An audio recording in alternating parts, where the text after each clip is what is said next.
Hello दोस्तों, आज हम हिंदी के टॉप 100 प्रश्नों को कवर करेंगे जो आपकी परीक्षा में बहुत ही महत्वपूर्ण है। इनमें से कहीं न कहीं आपको क्वेश्चन पेपर में देखने को मिलेंगे। आइए देखते हैं प्रश्न नंबर 1। ब्रज भाषा है, तो ब्रज भाषा क्या है? तो ब्रज भाषा जो है वो पश्चिमी हिंदी के नाम से जानी जाती है। तो इसका जो आंसर होगा क्वेश्चन नंबर 1 का वो हो जाएगा ए पार्ट। अगला देखते हैं, मगही किस भाषा की बोली है? तो मगही जो है वो किस भाषा की बोली है? तो इसका जो आंसर है वो हो जाएगा बिहारी भाषा की। तो आंसर हो जाएगा सी पार्ट। अगला देखेंगे, हिंदी खड़ी बोली किस अपभ्रंश से विकसित हुई? तो हिंदी खड़ी बोली किस अपभ्रंश से विकसित हुई? तो इसका आंसर हो जाएगा सौरसेनी, बी पार्ट आंसर हो जाएगा इसका। अगला देखते हैं, भाषा के आधार पर भारतीय राज्यों का पुनः संरचना की गई थी? तो किस सन में की गई थी पुनः संरचना? तो इसका जो आंसर है वो हो जाएगा सी पार्ट, 1956 में की गई थी आंध्र प्रदेश की। अगला देखते हैं, किस तिथि को हिंदी को राजभाषा बनाने का निर्णय लिया गया? तो इसका जो आंसर है वो हो जाएगा 14 सितंबर 1949 को, बी पार्ट आंसर हो जाएगा इसका। अगला देखते हैं, क्वेश्चन नंबर 6। हिंदी की आदि जननी है, तो हिंदी की आदि जननी कौन सी भाषा है? तो इसका आंसर हो जाएगा संस्कृत, डी पार्ट आंसर हो जाएगा इसका।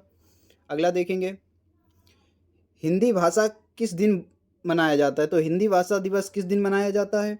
तो इसका आंसर हो जाएगा 14 सितंबर, ए पार्ट आंसर हो जाएगा इसका। अगला देखते हैं, क्वेश्चन नंबर 8। हिंदी की विशिष्ट बोली ब्रज भाषा किस रूप में सबसे अधिक प्रसिद्ध है? तो ये किस रूप में सबसे अधिक प्रसिद्ध है? तो इसका आंसर हो जाएगा काव्य भाषा के रूप में। आंसर इसका सी पार्ट हो जाएगा। अगला देखेंगे, भारतवर्ष में हिंदी को आप किस वर्ग में रखेंगे? आप किस वर्ग में रखेंगे? राजभाषा या विभाषा या तकनीकी भाषा या राष्ट्रभाषा? तो ये किसके अंतर्गत आएगी? तो इसका जो आंसर है वो हो जाएगा राजभाषा के अंतर्गत रखेंगे, ए पार्ट आंसर हो जाएगा इसका। अगला देखेंगे, हिंदी किस भाषा परिवार की भाषा है? तो हिंदी जो भाषा है किस परिवार की भाषा है? तो इसका जो आंसर है वो हो जाएगा आस्ट्रिक, बी पार्ट आंसर हो जाएगा इसका। अगला देखते हैं, भारत में सबसे अधिक बोले जाने वाली भाषा कौन सी है? तो कौन सी भाषा है जो भारत में सर्वाधिक बोली जाती है? तो इसका आंसर हो जाएगा हिंदी, बी पार्ट आंसर हो जाएगा इसका। अगला देखेंगे, हिंदी भाषा का जन्म हुआ, तो हिंदी भाषा का जन्म किससे हुआ है? तो इसका आंसर हो जाएगा अपभ्रंश से, डी पार्ट आंसर हो जाएगा इसका। अगला देखेंगे, निम्न में से कौन सी बोली अथवा भाषा हिंदी के अंतर्गत नहीं आती है? तो कौन सी नहीं आती है? तो इसका जो आंसर है वो हो जाएगा तेलुगु, सी पार्ट इसका आंसर हो जाएगा। इसमें बांगुरु भी आती है, अवधी भी आती है, कन्नौजी भी आती है। अगला देखेंगे, हिंदी की विशिष्ट बोली ब्रज भाषा किस रूप में सबसे अधिक प्रसिद्ध है? तो ये किस रूप में सबसे अधिक प्रसिद्ध है? तो इसका आंसर हो जाएगा काव्य भाषा के रूप में, सी पार्ट आंसर हो जाएगा इसका। अगला देखेंगे, भारतवर्ष में हिंदी को आप किस वर्ग में रखेंगे? तो ये किस वर्ग में होगी? तो ये अपनी हो जाएगी राजभाषा, इसका आंसर हो जाएगा डी पार्ट। अगला देखेंगे, दुधाली बोली है, तो दुधाली बोली क्या है? तो इसका जो आंसर है वो हो जाएगा पूर्वी राजस्थानी की एक बोली है, इसका आंसर डी पार्ट हो जाएगा। अगला देखते हैं, हिंदी भाषा किस लिपि में लिखी गई है? तो हिंदी भाषा की लिपि कौन सी है? तो इसका जो आंसर है वो हो जाएगा देवनागरी, बी पार्ट आंसर हो जाएगा इसका। अगला देखते हैं, हिंदी भाषा की बोलियों के वर्गीकरण के आधार पर छत्तीसगढ़ी बोली है, तो छत्तीसगढ़ी जो बोली है वो पूर्वी हिंदी है, तो इसका आंसर हो जाएगा डी पार्ट। अगला देखेंगे, निम्नलिखित में से कौन सी पश्चिमी हिंदी की बोली नहीं है? तो इनमें से कौन सी पश्चिमी हिंदी की बोली नहीं है? तो इसका आंसर हो जाएगा बघेली, सी पार्ट आंसर हो जाएगा इसका। अगला देखते हैं, दक्षिणी भारत हिंदी प्रचार सभा का मुख्यालय कहाँ है? तो इसका मुख्यालय कहाँ है? तो इसका आंसर हो जाएगा चेन्नई में, बी पार्ट आंसर हो जाएगा इसका। अगला देखते हैं, हिंदी भाषा के विकास का सही क्रम कौन सा है? तो इसमें से हमको सही क्रम देखना है, तो इसमें हो जाएगा पहले पाली, फिर प्राकृतिक, फिर अपभ्रंश, फिर हिंदी, तो इसका आंसर हो जाएगा डी पार्ट। अगला देखते हैं, संविधान के अनुच्छेद 351 में किस विषय का वर्णन किया गया है? तो किस विषय का वर्णन किया गया है? तो इसमें हिंदी के विकास के लिए निर्देश दिए गए हैं, तो इसका आंसर हो जाएगा सी पार्ट। अगला देखते हैं, ब्रज भाषा है, तो ब्रज भाषा क्या है? तो ब्रज भाषा जो है, तो इसका आंसर जो हो जाएगा वो हो जाएगा ए पार्ट, पश्चिमी हिंदी है ब्रज भाषा। अगला देखते हैं, क्वेश्चन नंबर 24। हिंदी खड़ी बोली किस अपभ्रंश से विकसित हुई?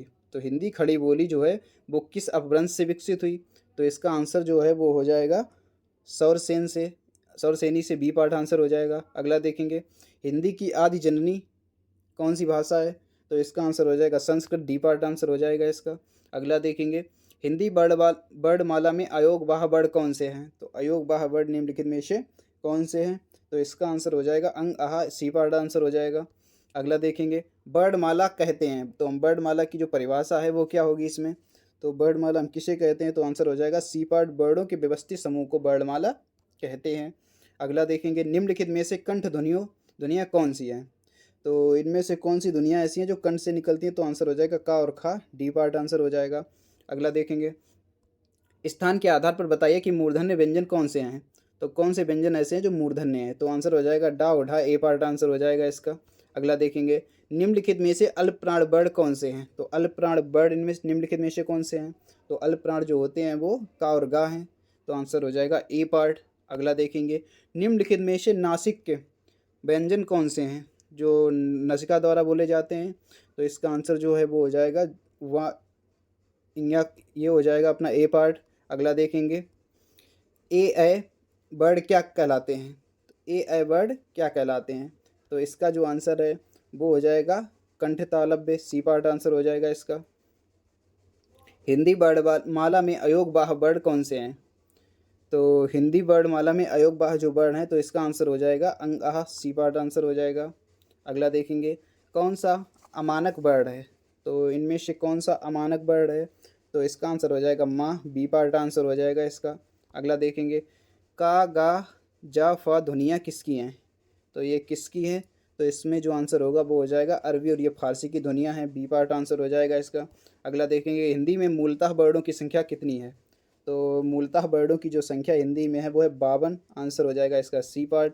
अगला देखेंगे, छ ध्वनि किससे अंतर्गत आती है? तो छ ध्वनि किसके अंतर्गत आती है? तो इसका जो आंसर है वो हो जाएगा संयुक्त वर्ण के अंतर्गत आती है, बी पार्ट आंसर हो जाएगा। अगला देखेंगे, हिंदी शब्दकोश के छ का क्रम किस वर्ण के बाद आता है? तो ये किसके बाद आता है? तो इसका आंसर हो जाएगा इसमें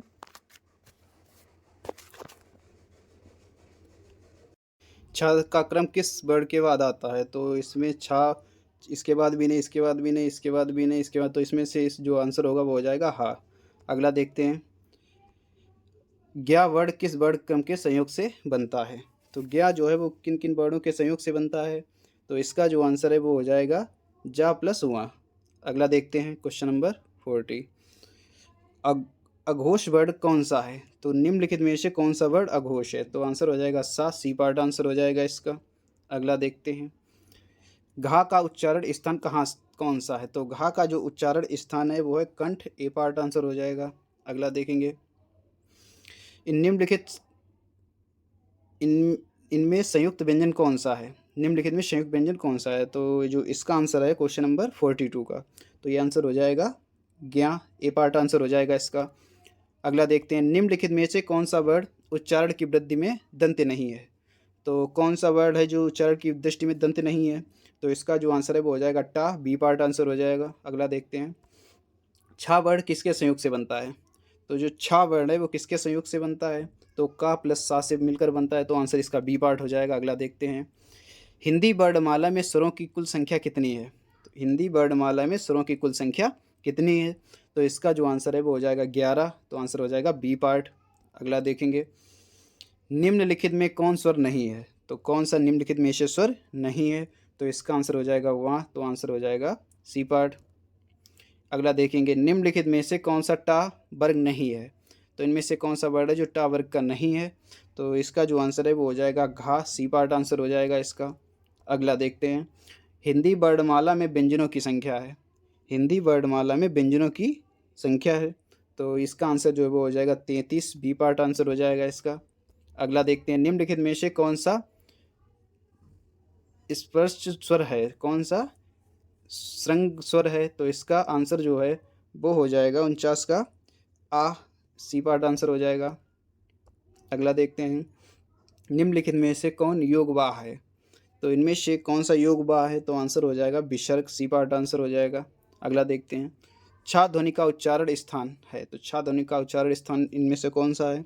तो वो है तालव्य, बी पार्ट आंसर हो जाएगा। अगला देखते हैं, तालव्य व्यंजन है। तो इनमें से कौन सा तालव्य व्यंजन है? तो इसका आंसर हो जाएगा चा, छा, जा, झा, सी पार्ट आंसर हो जाएगा। अगला देखते हैं, यर, लव किस वर्ग के व्यंजन है? तो ये किस वर्ग के व्यंजन है? तो इसका जो आंसर है वो हो जाएगा अंतस्थ, सी पार्ट आंसर हो जाएगा। अगला देखते हैं अनुनासिक व्यंजन कौन से हैं, तो इनमें से कौन से अनुनासिक व्यंजन है, तो इसका आंसर सी पार्ट हो जाएगा। वर्ग के पंचमाक्षर अनुनासिक व्यंजन कहलाते हैं। अगला देखेंगे हिंदी वर्णमाला में स्वरों की संख्या कितनी है, तो स्वरों की जो संख्या है वो है 11, बी पार्ट आंसर हो जाएगा। अगला देखते हैं कंठोस्त्र ध्वनि का उदाहरण है, तो इसका जो उदाहरण है उसका आंसर हो जाएगा और, बी पार्ट आंसर हो जाएगा। अगला देखेंगे क्वेश्चन नंबर 57, भाषा निर्माण की इकाइयों का सही अनुक्रम है, तो इनमें से कौन सा सही अनुक्रम है, तो यह है ध्वनि, शब्द, पद, वायु, बी पार्ट आंसर हो जाएगा। अगला देखते हैं प्रश्न के आधार पर ला किस प्रकार की ध्वनि है, तो ला जो है वो किस प्रकार की ध्वनि है, तो यह पार्श्विक है ध्वनि, तो इसका आंसर हो जाएगा डी पार्ट। अगला देखेंगे निम्नलिखित में से शुद्ध वर्तनी का चयन कीजिए, तो इनमें से कौन सी शुद्ध वर्तनी है, तो आंसर हो जाएगा सी पार्ट उन्नति, ये सही लिखा है। अगला देखेंगे यह रास्ता द्रुम है, सावधानी से चलें, तो द्रुम का इसमें क्या होगा, मतलब अर्थ क्या होगा इसका, तो इसमें हो जाएगा दुर्गम, कठिन हो जाएगा। अगला देखेंगे क्वेश्चन नंबर 61, शुद्ध वर्तनी का चयन कीजिए, तो इनमें से कौन सा सही लिखा है, तो इसका जो आंसर है वो हो जाएगा ये अन्वेषण जो लिखा है ये सही है, तो आंसर हो जाएगा सी पार्ट। अगला देखेंगे शुद्ध वर्तनी का चयन कीजिए, तो इनमें से कौन सा सही लिखा है इसे देखेंगे, तो इसमें जो अगर हम देखें तो ये पहला होगा नहीं, दूसरा भी नहीं, लास्ट वाली नहीं, तो सी पार्ट आंसर हो जाएगा। ये जानवी जो लिखा है ये ठीक है, सी पार्ट आंसर होगा। अगला देखेंगे शुद्ध वर्तनी का चयन कीजिए, इसमें देखेंगे कौन सा सही है, तो इसका जो आंसर है वो हो जाएगा अधापतन, बी पार्ट आंसर ये ठीक लिखा है, तो ये सही हो जाएगा। अगला देखेंगे शुद्ध वर्तनी का चयन कीजिए, तो इसमें से सृष्टि कौन सा इनमें से सही है, तो इसमें अगर हम देखें तो ए पार्ट वाले में जो सृष्टि है ये सही लिखा है। अगला देखेंगे शुद्ध वर्तनी का चयन कीजिए, इसमें देखेंगे कृपा, इनमें से कौन सा सही है, तो जो वर्ड कृपा है ये बी पार्ट आंसर हो जाएगा। अगला देखेंगे शुद्ध वर्तनी का चयन कीजिए, तो इसमें देखेंगे तहसीलदार, इसमें से कौन सा सही लिखा है, तो तहसीलदार जो लिखा है सही वो है डी पार्ट में सही, तो तहसीलदार डी पार्ट आंसर हो जाएगा। अगला देखेंगे शुद्ध वर्तनी का चयन कीजिए, तो इनमें से जो अपकीर्त लिखा है वो कौन सा इनमें से सही लिखा है, तो आंसर हो जाएगा इसमें सी पार्ट ये वाला सही लिखा है। अगला देखेंगे शुद्ध वर्तनी का चयन कीजिए, इसमें 6 जो लिखे हैं इसमें से कौन सा सही है 6, तो इसमें अगर हम देखें तो इसमें बी पार्ट में जो 6 लिखा है ये अपना सही है, तो आंसर बी पार्ट हो जाएगा। अगला देखेंगे शुद्ध वर्तनी का चयन कीजिए, तो इसमें तरुण इनमें से कौन सा सही है, तो इसका आंसर हो जाएगा सी पार्ट। अगला देखेंगे इसमें भी देखना है कौन सा शुद्ध है, तो कुमुदनी कुमुदनी, तो कुमुदनी इसमें देखें तो इसका जो आंसर है वो हो जाएगा बी पार्ट, ये सही लिखा है इसमें। अगला देखेंगे क्वेश्चन नंबर 71, शुद्ध वर्तनी का चयन कीजिए, तो इसमें बर्तन वर्ड है वो किसमें सही है, तो बर्तन बी पार्ट वाला सही है। अगला देखेंगे प्रधानमंत्री के मंत्रिमंडल की बैठक की अध्यक्षता की थी, किसने की थी अध्यक्षता की, तो कौन किस सॉरी देखेंगे दोबारा से, प्रधानमंत्री में मंत्रिमंडल की बैठक की अध्यक्षता की, तो इसका जो आंसर है वो हो जाएगा मंत्रिमंडल, बी पार्ट आंसर हो जाएगा। अगला देखेंगे क्वेश्चन नंबर 73, वह इन सब तथ्यों से अनभिज्ञ है, तो अनभिज्ञ देखेंगे कैसा लिखा जाता है शुद्ध रूप से, तो इसका जो आंसर है वो हो जाएगा सी पार्ट, अनभिज्ञ का शुद्ध रूप ये होता है, आंसर सी पार्ट होगा।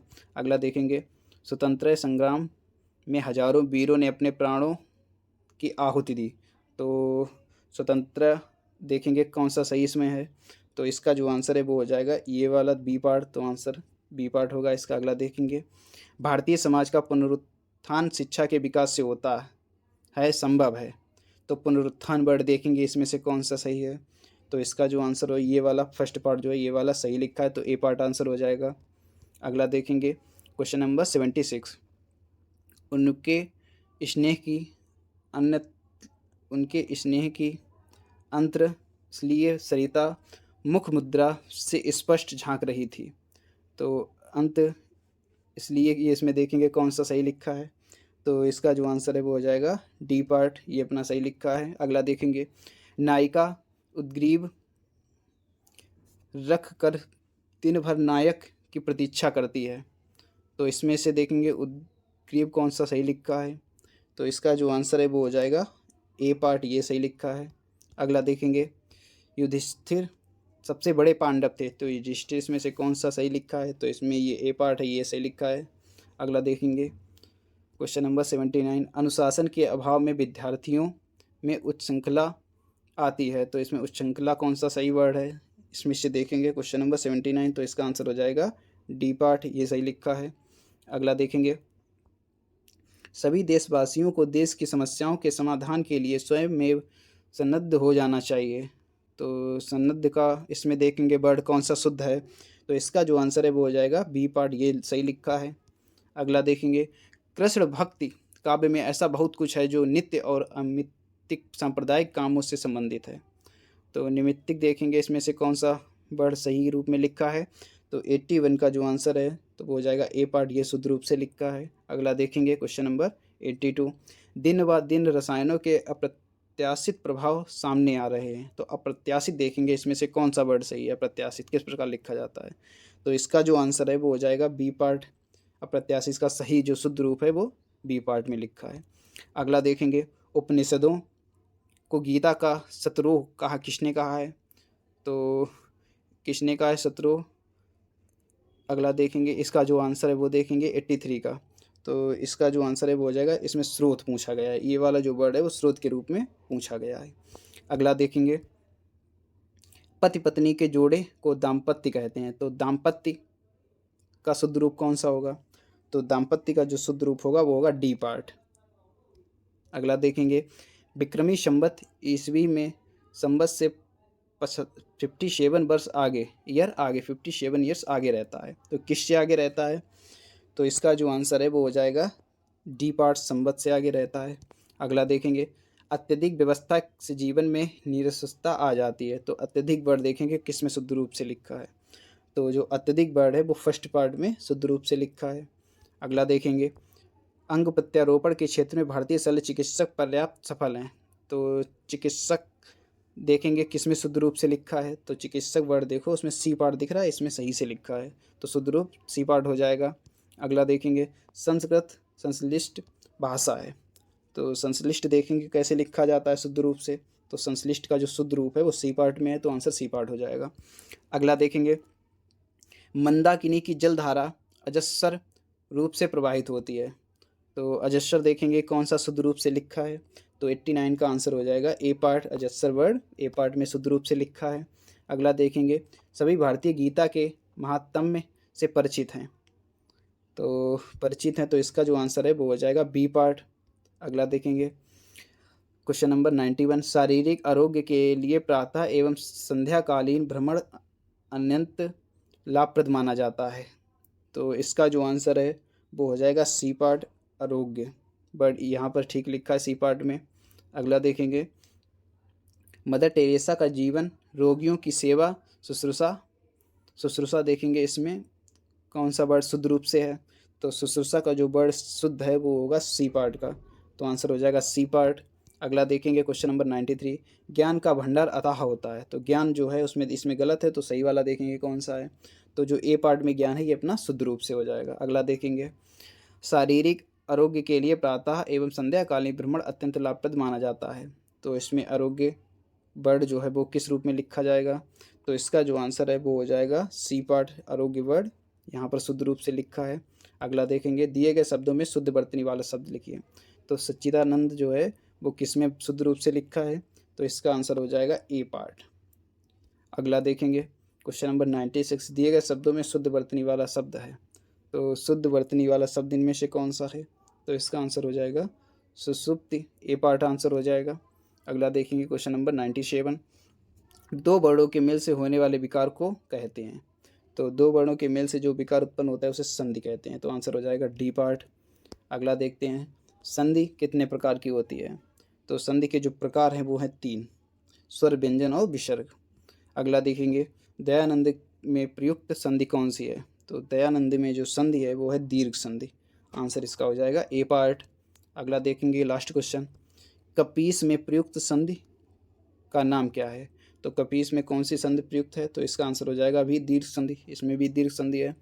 तो ये अपना लास्ट क्वेश्चन था। आपको वीडियो अच्छा लगे तो लाइक करें, सब्सक्राइब करें और दोस्तों के साथ शेयर करें। थैंक यू, धन्यवाद।